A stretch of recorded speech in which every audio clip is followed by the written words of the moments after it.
করি যে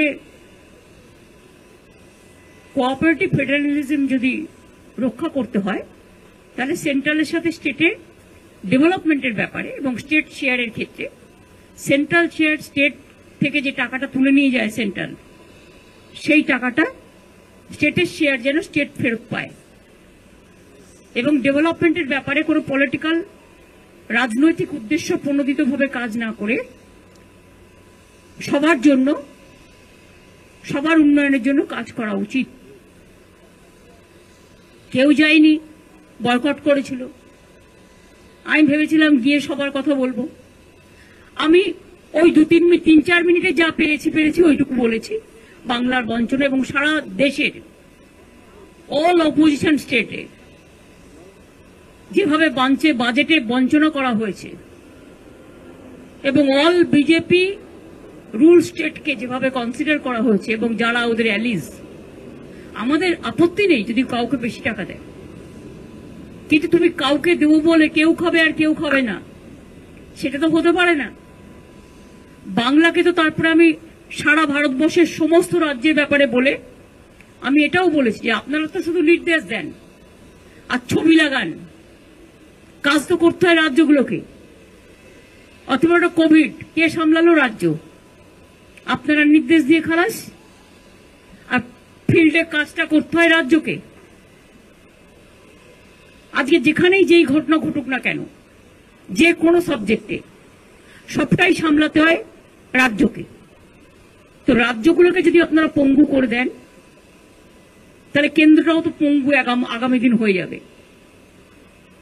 এই সিরিয়াসনেসটা বোঝা উচিত বলে আমি বাংলার বঞ্চনার কথা বলেছি যে আমাদের 1,71,000 কোটি টাকা পেন্ডিং আছে এবং এই বছর এই টাকাটা আরো বাড়বে। এবছরটা ক্যালকুলেশন করা হয়নি।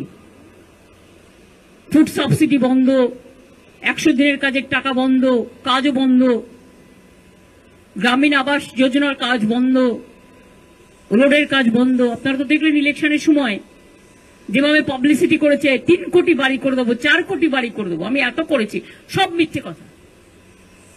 প্রাইম মিনিস্টার নিজের স্পিচেও এই কথাগুলো বলেছেন। উনি নাকি 4 কোটি লোককে বাড়ি করে দিয়েছেন। আসলে মনে হয় স্বাধীনতার সময় থেকে ধরছে, তখন যে ওনারা ছিলেন না, অন্য দল ছিল, সেটা ভুলে গেছে। যত যার বাড়িতে বাথরুম আছে সব উনি করে দিয়েছে। যত রাস্তা স্বাধীনতার পর থেকে ভারতবর্ষে হয়েছে সবই ওনারা করে দিয়েছেন। গেরুয়া করা ছাড়া তো ওরা কিছু করেনি। সুতরাং এইসবগুলো বলছিলাম, দেখলাম বারবার বেল বাজাচ্ছে। রাজনাথ সিং প্রিসাইড করছিল, পাশে প্রাইম মিনিস্টার এক পাশে, আর এক পাশে হোম মিনিস্টার ছিল, নিশ্চয়ই বলে দিয়েছে। আমার আগে চন্দ্রবাবু নাইডু বলেছে 20 মিনিট।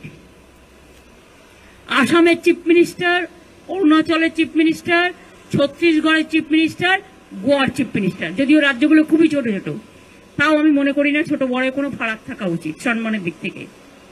তাও তারা কিন্তু কেউ 15 মিনিট বলেছে, কেউ 16 মিনিট বলেছে, কেউ 17 মিনিট বলেছে, কেউ 20 মিনিট বলেছে। আর আমারটা যেই 5 মিনিটে করতে যাবে সঙ্গে সঙ্গে বেল টিপে টিপে টিপে টিপে স্টপ স্টপ স্টপ। আচ্ছা ঠিক আছে, স্টপিং বলে আমি বলবো okay, you don't want to listen, চললাম। আমি বয়কট করে চলে এসেছি। তার কারণ হচ্ছে তুমি বাংলার বঞ্চনার কথা শুনতে চাও না। তো এর মধ্যে আমি একটা ইন্দো ভুটান রিভার কমিশন করার কথা বলেছি অন রেকর্ড।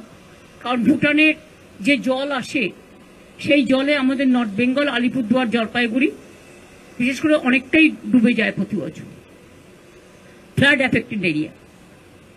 আমার রিটেন স্পিচে এগুলো দেয়া আছে, কিন্তু আমি মুখে ভিডিওটা বলেছি তার কারণ অন্যগুলো রিটেন স্পিচে দেয়া আছে, ভুটানেরটা দেয়া ছিল না।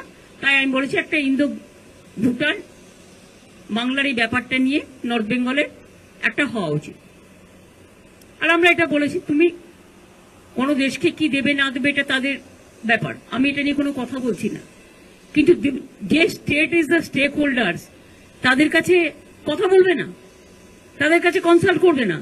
তুমি আজকে বাংলাদেশকে দিয়ে দিলে আমি আমার কোনো আপত্তি নেই।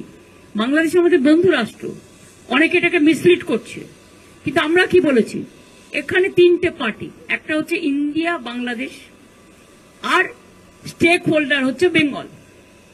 তুমি সেখানে আমাদের কাউকে জিজ্ঞেস করলে না। তিস্তার জল চলে গেলে নর্থ বেঙ্গলের লোক উত্তরবঙ্গ ভাগ করবে বলে, বঙ্গভঙ্গ করবে বলে প্ল্যান করছো। ও তো ড্রিঙ্কিং ওয়াটার পাবে না। বর্ষাকালে ডুবে যায়, গরমকালে শুকনো হয়ে যায়, তখন কিন্তু আর জল থাকে না। এটা আপনাদের মনে রাখতে হবে। সুতরাং এটা বলেছি যে তুমি আবার ফরাক্কা চুক্তি পুনর্নবীকরণ করলে, আমাদের কিছু জানালে না।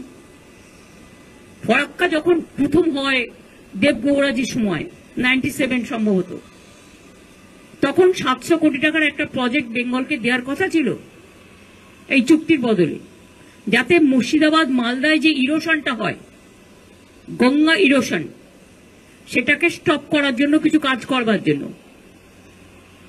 রোজ রোজ যে গঙ্গার ফরাক্কা তো শুকিয়ে গেছে, ড্রেজিং পর্যন্ত হয় না, ডিবিসি শুকিয়ে যাচ্ছে, ফলে জলটা চলে আসছে ফ্লাডেড হয়ে।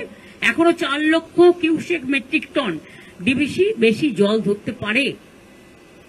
কিন্তু যেহেতু বছরের পর বছর, এই 10, 12, 14 বছর কোন রকম ড্রেজিং হয়নি, ফলে অল্প বৃষ্টিতেই ওটা ফ্লাডেড হয়ে যাচ্ছে। তখন জলটা কোথায় আসছে? বাঁকুড়া, বীরভূম, বর্ধমান, হাওড়া, হুগলি। তা এগুলো দেখতে হবে না, যেখানে আমার স্কোপ আছে। তাও তো আমরা প্রায় 5.5 লাখ পুকুর কেটে এখন অনেকটা জল এই পুকুরগুলো অ্যাবজর্ব করে। অনেকটা সংখ্যক আমরা চেষ্টা করেছি সায়েন্টিফিক ভাবে নেচার দিয়ে অ্যাডজাস্ট করবার।